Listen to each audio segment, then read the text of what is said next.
Depuis notre enfance, tout au long de notre processus d'apprentissage, il nous a été fait mention, notamment à travers les manuels scolaires, de l'existence de chiffres arabes, indiens ou romains. Mais qu'en est-il précisément de l'origine de cette science, les mathématiques, sa naissance? Quelles en sont les racines les plus anciennes? C'est ce que nous verrons dans cette vidéo.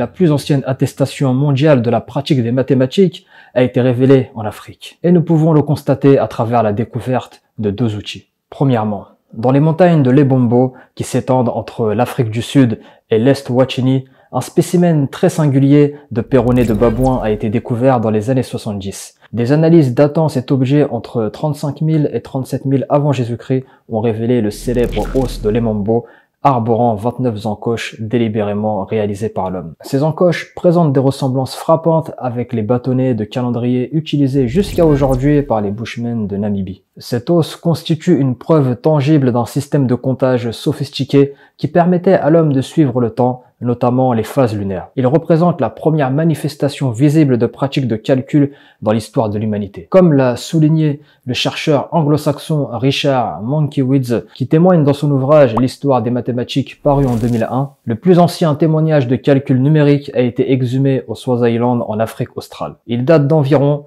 35 000 ans avant Jésus-Christ et constitue un péroné de babouin portant 29 encoches nettement visibles. Un autre objet souligne cette prééminence africaine.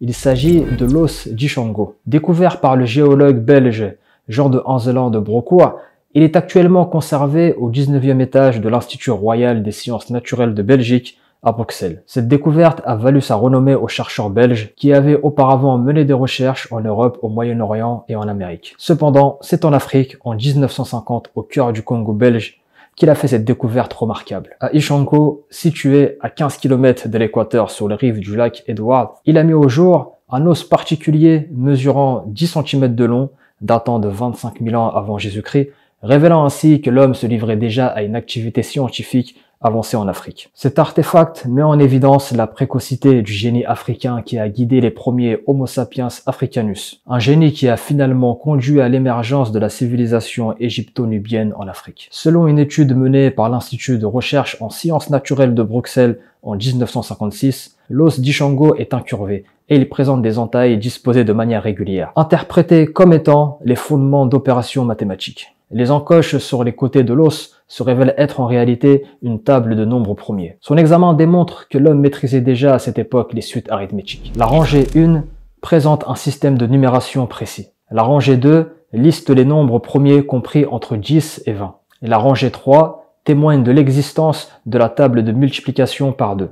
De récentes études au microscope ont révélé que l'os d'Ishango servait également à compter les phases lunaires. Je tiens à préciser que le déchiffrage complet de l'os d'Ishango a été réalisé par l'astrophysicien camerounais Jean-Paul Mbelek. Pour les plus curieux d'entre nous, en quête d'éléments tangibles, je vous mets en description le lien d'accès de cette étude. En voici un bref aperçu des conclusions. Il existe des correspondances régulières entre les nombres des différentes colonnes de l'os d'Ishango. L'ensemble de ces relations plaide en faveur de l'hypothèse arithmétique et témoigne d'une intention mathématique.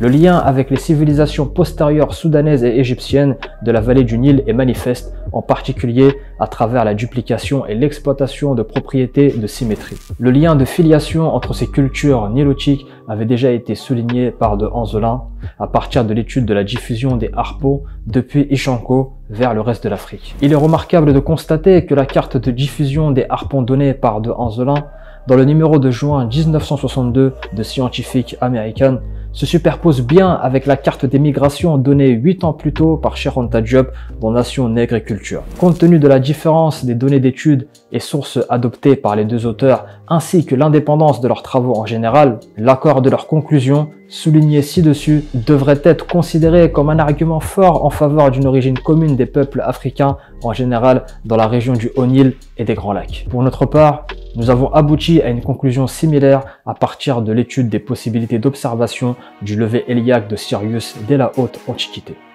Black Spirit.